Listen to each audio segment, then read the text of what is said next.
ప్రభువునందు ప్రియమైన స్నేహితులారా, అందరికీ ఉదయకాల శుభములు వందనములు తెలియజేయచ్చు. ఈ ఉదయకాల సమయంలో మరొక ఆధ్యాత్మిక మేల్కొల్పు కలుగజేయు వాగ్దానమును మీతో కలిసి ధ్యానించుటకు, విశ్లేషించుటకు సంతోషిస్తూ ఉంటున్నాను. ఈరోజు దేవుని వాగ్దానము అపోస్తలుడైన పౌలు తిమోతికి వ్రాసిన మొదటి పత్రిక 4వ అధ్యాయము 16వ వచనము. నిన్ను గూర్చియు నీ బోధను గూర్చియు జాగ్రత్త కలిగియుండుము, వీటిలో నిలకడగా ఉండుము. నీవిలాగు చేసి నిన్నును నీ బోధ వినువారిని రక్షించుకొందువు. ఈ మాటను బట్టి సకల మానవాళి పట్ల దేవుని సంకల్పము లేదా చిత్తము ఏమై ఉన్నదో ఇక్కడ జ్ఞాపకం చేయబడుచు ఉన్నది.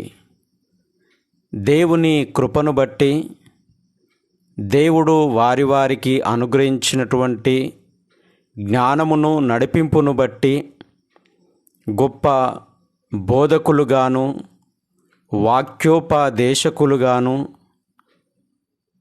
బోధిస్తున్నటువంటి ఎందరెందరో పరిచర్యలో వాడబడుచున్నటువంటి గొప్ప వాక్యోపదేశము చేసేటటువంటి వారిని మనం చూస్తూ ఉంటున్నాం.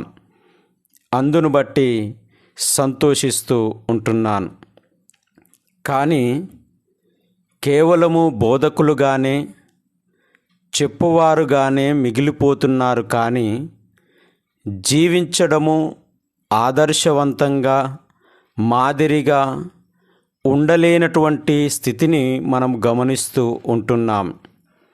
ఇక్కడ ఒక ఉదాహరణను మనం జ్ఞాపకం చేసినప్పుడు, ఒక బోధకుడు దేవాలయంలో బోధిస్తూ అందరితో ఒక మాట సెలవిచ్చి ఉన్నాడంట. ఏమిటి అంటే, ఇదిగో మీ కుటుంబాలలో ఈ దినమున ఉల్లిపాయలు లేనటువంటి కూరను వండుకొని తినండి అని సెలవిచ్చి ఉన్నాడంట. అక్కడ ఉన్నటువంటి వారిలో వారి యొక్క సతీమణి అనగా సేవకురాలు కూడా ఆ ప్రార్థనలో పాల్పొంది ఉన్నారు. అప్పుడు ఆమె కూడా వచ్చి విన్నటువంటి వాక్యమును బట్టి తన గృహంలో వండినటువంటి ఆ కూరలో ఉల్లిపాయలు వేయలేదు. అట్టి సందర్భంలో ఆ సేవకుడు ఆమెతో మాట్లాడుచు, ఇదిగో నీవెందుకు ఉల్లిపాయలు వేయలేవు అని అడిగినప్పుడు ఆ సేవకురాలు బదులిస్తూ, ఇదిగో నీవు బోధించినావు కదా, అందుకే నేను వాక్యమును విన్నాను కాబట్టి వేయలేను అని జ్ఞాపకం చేసినప్పుడు, నేను వారికి బోధించినాను కానీ మనకు కాదు కదా అని మాట్లాడినట్లుగా జ్ఞాపకం చేస్తూ ఉంటుంది.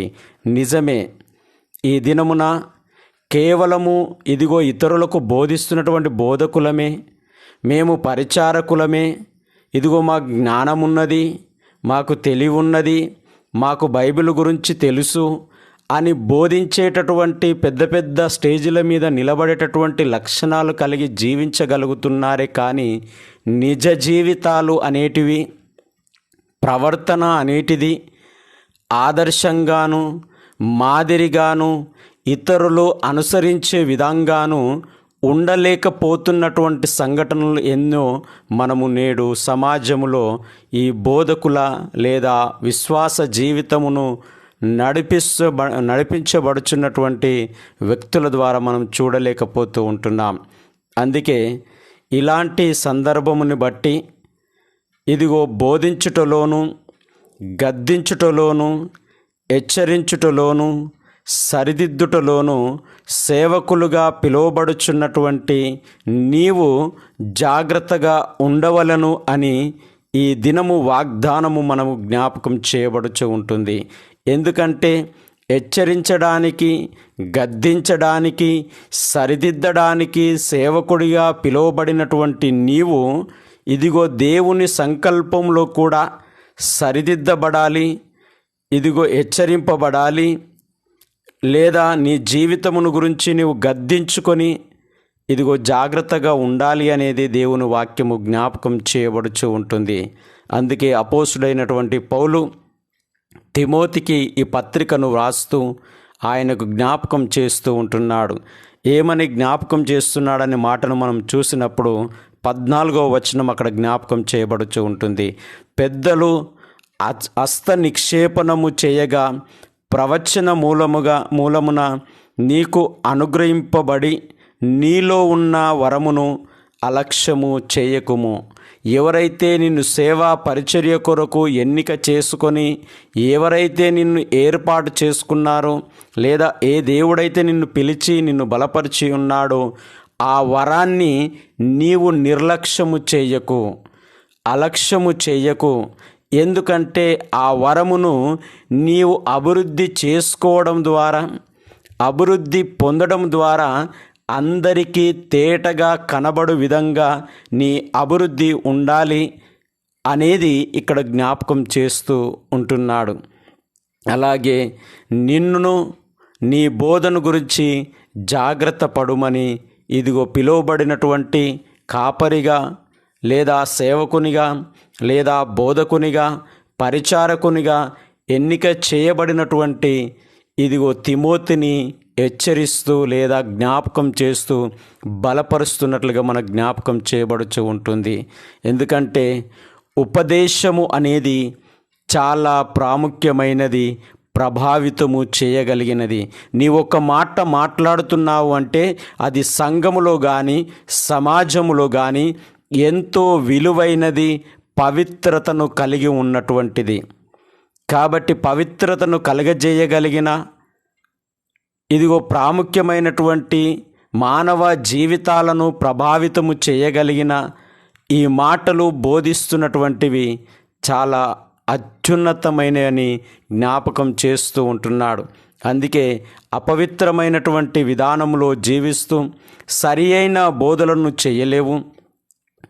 అపవిత్రమైనటువంటి లోక సంబంధమైనటువంటి జీవితానికి అలవాటు పడి పవిత్రమైన ఇదిగో దేవుని మాటలను అందించలేవు అని ఆయనను ఇదిగో పునరుద్ధరిస్తున్నట్లుగా లేదా జ్ఞాపకం చేస్తూ బలపరుస్తున్నట్లుగా మన జ్ఞాపకం చేయబడుతూ ఉంటుంది. అందుకని తనను తన బోధలను వినువారిని రక్షించుకోలేనటువంటి స్థితిలోనికి దిగజారుతావు.